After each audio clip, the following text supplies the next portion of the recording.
Hey folks, welcome back to another episode of Pteranodon Media's Show and Tell What the Hell. And today I got a very special thing in the mail. I'm going to open it with you. Just got it and I'm very excited. I want to call this the very Father's Day special edition. I'll explain why in a minute. I'm not a father, but I have a father. And what we got here is Conan the Barbarian, the original Marvel version. It doesn't say Marvel on here, but this is the Marvel version. So it's got the Barry Windsor Smith looking artwork. This is from the original cover of Conan #1, which I read when I was a kid. I'm not that old, but my dad used to collect these comics, and I acquired my dad's comic collection. So Conan's always been a very special character to me, and I actually picked up another one of these for my dad. And it's going to be. Don't tell him. Don't you fucking tell him. Or I swear to God, I will. No, I'm gonna get it for Father's Day. He doesn't know yet, and he doesn't even know this figure exists. So these are the comics that he raised me on, and I'm very happy to get a cool rendition of this by Super 7, which oddly enough shares the same sort of buck as the Masters of the Universe. So very exciting. I already took a peek at it, and it comes in this nice, very collectible. What's cool is that this is actually the kind of box that you can actually put your figure back inside. I'm guessing, yeah. You just kind of got to get rid of that tape, and if you want to keep it in the box, let's see what it says here. Come with us. Come with us. Now, come with us to the Hyborian age. Come with us back to the dark centuries which sprawl between the sinking of Atlantis and the dawn of recorded time. To the days when the now forgotten land of Aquilonia was the mightiest of nations, and a man's life was worth no more than the strength of his sword arm. Come with us to the raw, untamed world of Conan the Barbarian by Super 7. Yes, and here he is, folks. Beautiful, beautiful. Hey, you can see my reflection there. Package, very shiny, and it also came with this extra little bonus that says, "To the death." And I'll get into that in a while. But it comes with 2 heads here. And yeah, very impressive. Now, what is cool about the Marvel version, I'll tell you a little story here. This is after all show and tell what the hell. So it's not just about a toy review. It's a little bit about how it pertains to me as a human being, and what the significance is and what I know about it. I'm not just Wikipediaing stuff. This is just stuff that I know off the top of my head. So I'm going to occasionally get a couple of things wrong here and there, so try not to be too harsh in the comments. Be harsh, be a little harsh. Daddy likes it that way. Just kidding. Yep, let's take them out. Look at it. I like how the letters here are just a little, it's kind of a, got a little bit of a shinier texture than the cardboard around. So you could, I'm going to keep this. This is the box that I actually do want to keep. So, but yeah, this is, I've known some of the earliest artists, like like a lot of sword and sorcery artists, like Barry Windsor Smith, John Buscema, Alfredo Alcala. At one point or other, worked on some Conan kind of stuff, and what Super 7 did here is pretty damn amazing. Now, I'm going to point out some of the stuff I don't like about it first off, just to get that out of the way, right? First things first. Well, I mean, this is what they would consider to be an ultimate because it comes in a big box and has multiple heads. So the price, of course, is not going to be very cheap. I think this was about, like $40, $50? I don't know. Pretty damn expensive. But the big eyesore here is in Conan's eyes. They, for some reason, made him a little extra dark, and I don't think the paint job was done how they expected it to. They didn't expect the end result to look like this, I don't think. But it's not too horrible. In fact, it could have done without this. That's the only thing. It's meant to give that effect where he's got that brow that gives him a little bit more shade. Now, in the lighting, it doesn't look too bad now that I'm looking at it. But when I was looking at it from down below, I guess, from when I opened it up and looked at it like that, And I took a peek. I said, yeah, it was a little off-putting, right?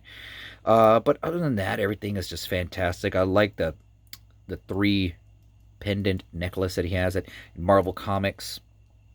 So my understanding from the story is that Roy Thomas, um, originally wanted to get Conan in the Marvel canon. He was trying to sell it to Stan the Man Lee, and this was at a time where, I mean, Conan, if you don't know, um, these are stories from like the 1920s, 1930s, that when they were first originally published. They didn't gain mass popularity till the 70s, and the first issue was 1970.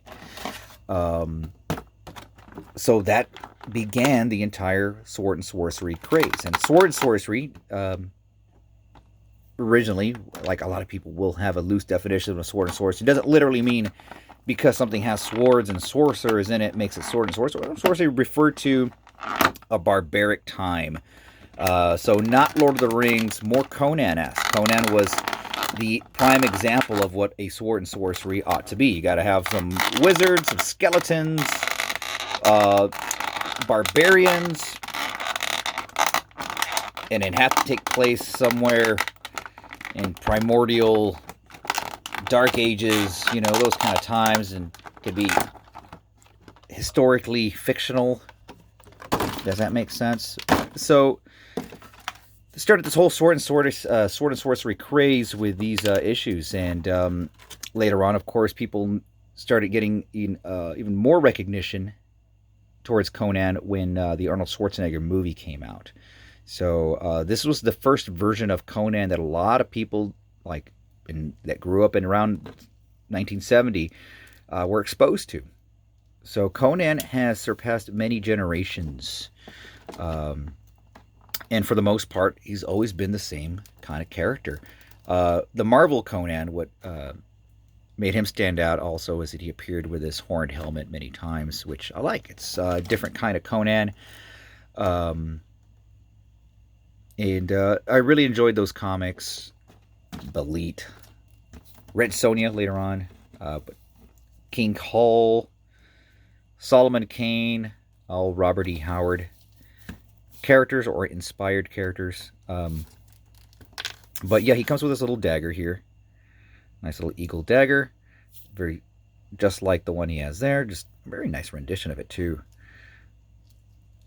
But Barry Windsor Smith's artwork, also a very, doesn't even look, he looks like one of those I don't know, his art wasn't very contemporary. It was kind of had this old, very old, European look to it. It wasn't someone that would refer to him simply as a comic book artist, I think would be sorely mistaken, because to me, Windsor Smith was along the lines of Frazetta artistry. It was very well done.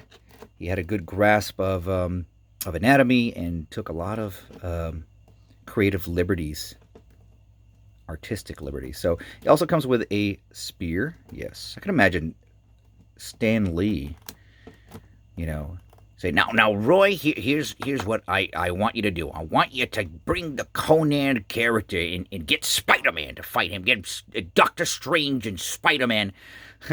But oddly enough, what's cool about this is that the Conan universe, the Conan Samaria, the time of Conan happened in the Marvel timeline. So he was legitimately part of the Marvel Universe canon. So 616 had a Conan in there, which is just crazy. So let's, again, the only thing about this video, now, we'll notice about the buck here, this does share the same classic Masters of the Universe quads. You get the torso flex, you get this, you get that, but the same biceps that we're used to from the Masters of the Universe line. Different forearms, of course. The hands have more articulation like the more modern Super 7, but this goes back all the way to 2007 Mattel Buck, Masters of the Universe Buck from the original He-Man Classics line. So I'm glad they kept this because I could put him in the He-Man line, and He's gonna hang out with my masters. Let's do something risky here. Let's try to take off that head. Okay, not bad, not bad. This is actually made from a different kind of plastic. I can tell that this feels like a Mattel figure. This feels like what Mattel was originally supposed to, or Super 7 was going for. And a lot of people complained that early Super 7 were very difficult to, their heads were very difficult to pry off. I don't have those initial PowerCon figures, but I do have the other ones. And I have to say, this one, I think they perfected the plastic here. I don't know. This does feel pretty good. It's worth it. He does have these ankle joints here that don't have that original stick out, that little piece of plastic, that like a ball thing that's right there, or the peg. It doesn't have the peg. This peg is a lot smaller than your average Masters character. So let us just blabbering on because I'm excited to get this. Doesn't really stick too well. So you're going to want to probably get like a clear band for it, or just put it away in your accessory box. Or if you want, you could fucking glue it. But that would kind of, I don't know, take away from the fact that it's an accessory. Maybe they should have glued it. I don't know. But this can be removed. You could put this on another figure if you'd like. So let's put this more solemn, serious Conan head on here. And yeah, it looks pretty good. Now, let's open this box over here, and let me show you what he does have. They gave us an additional set of weapons, but bloodied. So if you want a bloody, Conan's always blooding people up. So why not give him some bloody weapons? I like this because I could use them for other figures that I have. Let's get him to, let's get some other figures around. I am sorry that it's not as focused as it should be. But fuck it, Give me 1 second, or, I'm just going to pause it here. You don't have to give me a second. I'll be back. And we are back with, I guess, a more clear picture of Conan over here. So I wanted to get a few other figures just to compare them to some classics. Masters. Let's get Vicor and Vicron first here. Where's his axe? Just to give you an idea of how he would look with some of the other Barbarian characters. Just a bunch of barbarians, aren't you? Barbarians. Oops, his head fell off. Now, Vicron, or Vicor, was an early version of a He-Man that was modeled after Conan. So, interesting that you get them here together, all hanging out like buds. And let's get King Grayskull over here, too. Just a bunch of muscly dudes. What are they up to? Just us muscly dudes and no one to fight.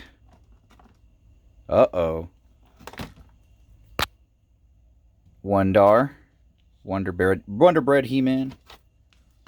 So yeah, you could tell like these are all these are all the Mattel ones, but use a very same buck mold, which I'm glad that Super 7 still has the rights to do that, because they're going to be utilizing them for Thundercats later on. So yeah, it's very awesome to have this. A very good move, very creative, and that's one thing that I got to hand out to Super 7. They do think outside the box. They have a good grasp on what pop culture is, what pop culture is about, but they say, nay, I want to go for something that a lot of the old school fans, a lot of the people that are into underground comics, things that are not really too well known in pop culture, and they just bring them out of the caves and expose them to the public. So that's why this guy was on special order. You had to actually put him on reserve. You may still be able to get him on, there's another Marvel character. Hey, they're about the same size, which is cool. They match up in scale. The League of Hot Sweaty Guys. But, yeah, no, I'm glad that Super 7 was able to make this happen. And there's a lot of, like, we're getting the Toxic Avenger, Toxic Crusader coming soon. They like to focus on the obscure. They have a good notion of as to what the underground is. And it's cool to get an original Marvel-style comic Conan. Now, they do have a new Conan line coming up. I already got that on order based on the movie. So you're going to get your Arnold Conan, yeah. And you're going to get Rexter and Thorgrim and Tulsa Doom. You broke into my house, stole from my property, murdered my servant. Yeah, I'm totally going to be reenacting some of those scenes. But yeah, hopefully you can still find them online. It is worth, I mean, I would probably pay 50, $60 for something like this. It does have a lot of good detail, and it's a damn near perfect representation of the original Marvel Conan. So, swell job, Super 7. If you have any questions or comments, make sure to go down there. And that's it. All right, folks. Catch you next time. We'll see you later on.